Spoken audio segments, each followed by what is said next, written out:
अस्सलाम वालेकुम। वालेकुम सलाम। په خیر راغلی। खैर मशे څنګه خیر जोड़े तो बिया खदे नूर खैर दे। अल्हम्दुलिल्लाह। अच्छा ये बताएं खान साहब, आपने वोट किसको दिया था? मैंने वोट इमरान खान को दिया था। इमरान खान ته مې ووټ ورکړی و او هغه ته مې ورکړی و د هغه څخه زمونږ دا امید دی چې د ملک دپاره کار وکړي، په ملک کې تبدیلي راولي او ملک راته برابر کړي او د ګردو خواهش زمونږ دا دی چې زمونږ ملک مضبوطه شي، په غټه سطح باندې ملکونه وپېژني او هر ملک ته معلومه شي چې پاکستان یوان ملک دی.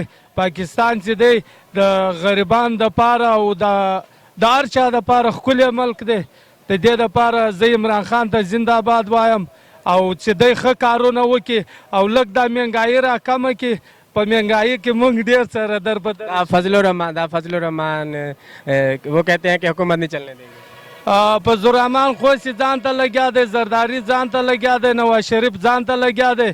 دغه غلک چې سره راټینګ کړي او په جیلونو کې واچوي، څنګه غریب سړي ته سزا ورکوي داسې سزا و دوی ته ورکړي. په جیلونو کې پنکا ورته نه وي او سولات ورته نه وي، دوی ته په پته ولګي چې غریب سړي ته څنګه سزا میلاویږي. امیر ته اوس خو دوی خو ځان بیماره کې وایي موږ بیماره نه دي، هغه هلته ښه کانه پینا غواړي، لندن ته وایي موږ علاقه چې لندن کې مزې وکړو او ډرامې وکړو، هغه لندن د کیسو نه دی وباسي او داسې جیل ته دی واچي چې روټۍ په ټیم نه ورته میلاویږي، خالي صرف دال ورته میلاویږي، هغه صرف په اوبو کې ورته میلاویږي. او زما خدا خوښه ده، نه مې نواز شریف خوښ دی، نه مې زرداري خوښ دی، نه مې د نواز شریف لور خوښه ده، یو مې نه دی خوښ. دا دې ټوله په جیلونو کې دا دې خدای تباه و برباد کړي. बेहतरी इसमें कैसे आ सकती है? बेहतरी कैसे आ सकती है? بهتري داسې راځي که نه چې عمران خان داسې وکړي، لږ د غریبانو سره مدد وکړي، لږ مهنګایي کمه کړي، غریبانو سات ورکړي، دا ملک به بهترینه شي، لږ تعلقات پر مخ بړاو کړي او د ډالرو څه کمبود راولي، د ډالرو مخنیوی وکړي، لږ په سیاست کې نورې ګوتې پسې ووي، لږ مخ ته تګ پسې وکړي او ټوله پاکستان و عوام ته دا ورښکاره کړي چې واقعي وزیر اعظم سچا وزیر اعظم چې راشي په ملک باندې هغه دا کارونه وکړي او دا غله ختم کړي.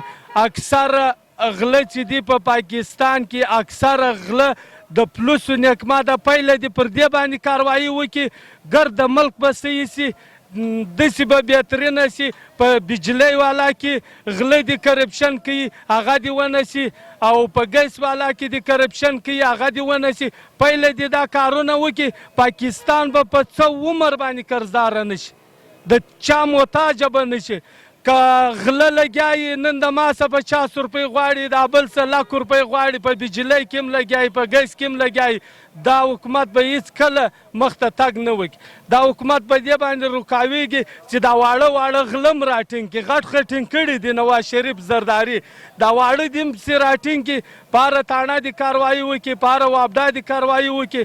بیا به د عمران خان حکومت داسې جوړ شي ګل گلزار ویلکم. अच्छा आप थोड़ा सा उर्दू में बता दें कि जो इस वक्त खान साहब कह रहे हैं कि इन चोरों को मैंने कभी NRO नहीं देना, तो NRO कहते हैं मतलब रियायत, तो इस बारे में क्या कहते हैं? इस बारे में ये कहता हूँ कभी भी वो इमरान खान साहब को हमारा सलाम है, कभी भी उसको NRO नहीं दो, कभी भी जेल से नहीं निकालो, उसका उम्र है अभी जेल, वो उसको बोलो ठट से दाल खिलाया करो और इसी नहीं चलाया करो और वो कपड़ों का साबुन नहाने के लिए दिया करो और अच्छा शैम्पू नहीं दिया करो. खुद ब खुद उसको पता चल जाएगा जो मैंने गरीब का पैसा ली गया अमेरिका या लंदन या किधर भी ली गया, वो गरीब का पैसा जो मैंने ली गया, अभी मेरा बच्चे जो वो उधर रह रहे मजे कर रहा है, ऐश कर रहा है उधर, पता नहीं क्या क्या ऐश कर रहा है होटलों में, बड़े होटलों में.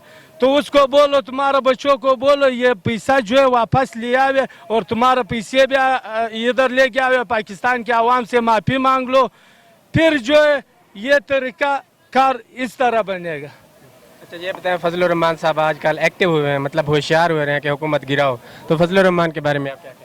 फजल रहमान तो पहले से गिरा हुआ है, मेरे को पता है, वो तो पहले से गिरा हुआ है.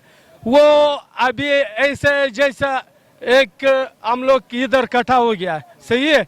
अभी हम इन लोगों को गलत मशवरे दिएगा ना, गलत मशवरे दिएगा, लालच में लाएगा, वो फिर सेट पे होएगा फजल रहमान, ये लोग फंस जाएगा। पहले जो है पहले उस लोगों को बोलो इसको साथ इकट्ठा नहीं हो, पहले इसको फंसा दो, फिर जो है बाद में काम चलेगा। पर रहमान जो है लोगों को फंसा रहा है। ये हुकूमत ये राजी नहीं है, ये बोल रहा है ये सच्चा हुकूमत है, ये चोर लोगों को पकड़ता है। ये जो है अभी बलूचिस्तान में देखो पिछले साल कितने चोरी हुआ, वो पैसे तुमने देखा, बक्सों में लेके जा रहा था। और मीडिया वाला से हमारा ये गुजारिश है, जो मीडिया वाला से, ये जो गरीब आवाम का दिल में कुछ होता है ये बातें पहले दिया करो, पीछे खुदा के लिए पीछे ये बड़ों बड़ों को पीछे नहीं भागो, पहले गरीब का बात सुनो। वो पैसा जो ले गया वो अचकजी, हाँ उसको इन लोगों ने पकड़ लिया, नहीं पकड़ा, उसको पकड़ लो। वो बलूच खानदानों को पकड़ लो जो सारा बलूचिस्तान का हम खुद कुर्ता का रहने वाला है। तुम आ जाओ बलूचिस्तान में, कसम खुदा की अभी दिहाड़ी नहीं मिलता है, दिहाड़ी नहीं मिलता। लोग कितना मजबूर हो गया, इन लोगों ने सारा पैसा चोरी किया। ये सरदारी निजाम के खिलाफ है। ये जो है इन लोगों को पहले पकड़ लो, बाद में ये छोटा छोटा पकड़ लो। ये शहरों में जो घूमता है, इस साइड पे 50,000 ले लो, इस साइड पे 5,000 ले लो, इसको पकड़ लो। ऐसा हुकूमत बनेगा, इमरान खान को सब बोलेगा इमरान खान जिंदाबाद, इमरान खान जिंदाबाद। अच्छा, ये जो है आप बिलावल को जानते हैं? बिलावल भुट्टो को, हाँ। हाँ, बिलावल तो बहुत अच्छा आदमी है और मुझे भी अच्छा बनाता है और बहुत शरीफ आदमी है। और उसको कुछ बोलना नहीं चाहिए क्योंकि उसको अभी वालिद सिखाता है ना, उसको बेनज़ीर का याद नहीं है, बेनज़ीर ने गरीबों के साथ कितने कुर्बानी किया। बिलावल कहता है मैं 30 साल का हूँ और इमरान खान 70 साल के हैं, तो मैं खान साहब से ज्यादा हूँ, 30 साल का हूँ। बिलावल को पहले ये बात बोल दो, बिलावल को पहले ये बात बोल दो, बिलावल को बोलो तुम खुद शादी कर लो, बाप को भी शादी करवाओ, फिर जो है वज़ीर आज़म बन जाओ, फिर तेरे मिचों को भी मजा आएगा। और तेरा ये क्लेम शब्द नहीं है, ये लड़की वाला क्लेम शब्द जो बनाया, ये भी तेरे बहुत खूबसूरत लगेगा। पहले वालिद को शादी करवाओ। ये बिलावल का हमारा ये जालमा, वेल डन, बहुत बहुत शुक्रिया। मेहरबानी, थैंक यू वेरी मच।